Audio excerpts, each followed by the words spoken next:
Hi guys, in this video, what happens in the splicing mechanism? It's basically started with the branch point.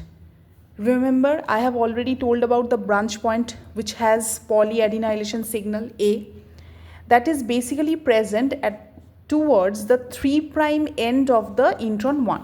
Suppose it's a gene which have 2 exons and 1 intron. Sorry, it's a exon 2.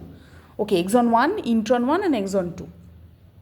Now this branch point A that act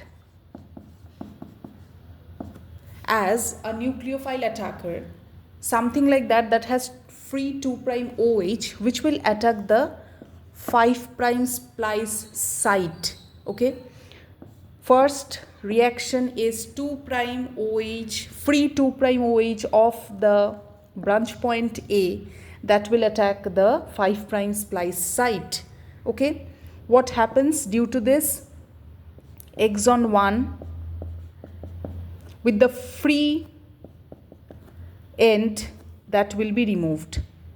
Okay, but intron 1 that is right now attached with exon 2. Okay, this will happen after first reaction.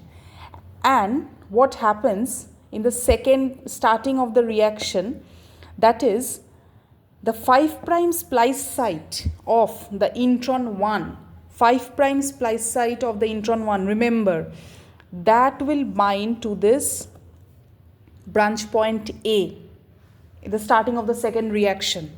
Okay,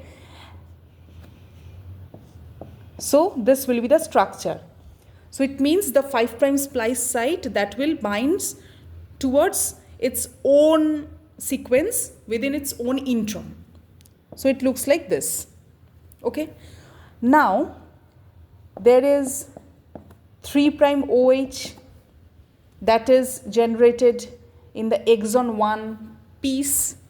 Now this 3' OH right now attacks the 3' splice site in between intron 1 and exon 2, and that second reaction will generate E1 plus E2, which is nothing but E1, E2 exons will be joined like this, and the intron 1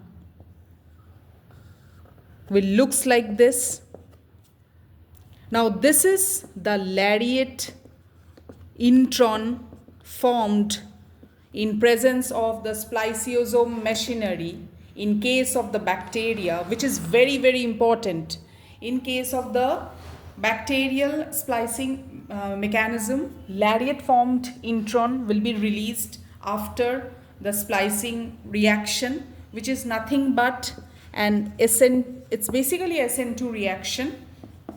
Okay, the whole thing, the whole process doesn't need any ATP. In this case, these two reactions doesn't need any direct ATP hydrolysis energy.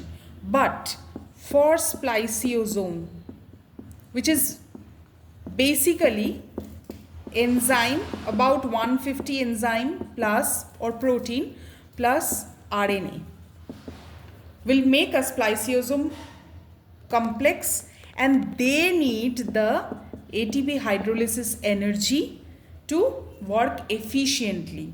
But these two reaction doesn't need any kind of ATP hydrolysis reaction. So splicing technique or splicing method, it needs ATP hydrolysis for spliceosome to work properly, not for these two reactions occurrence. Okay, so this is basically an SN2 reaction. Hope I'll make you guys understand. If you have any questions or any doubt, please let me know in the comment section. I'll try to give you all the answers. Thank you so much. If you like this video, please subscribe my channel and share with your friends. Have a good day.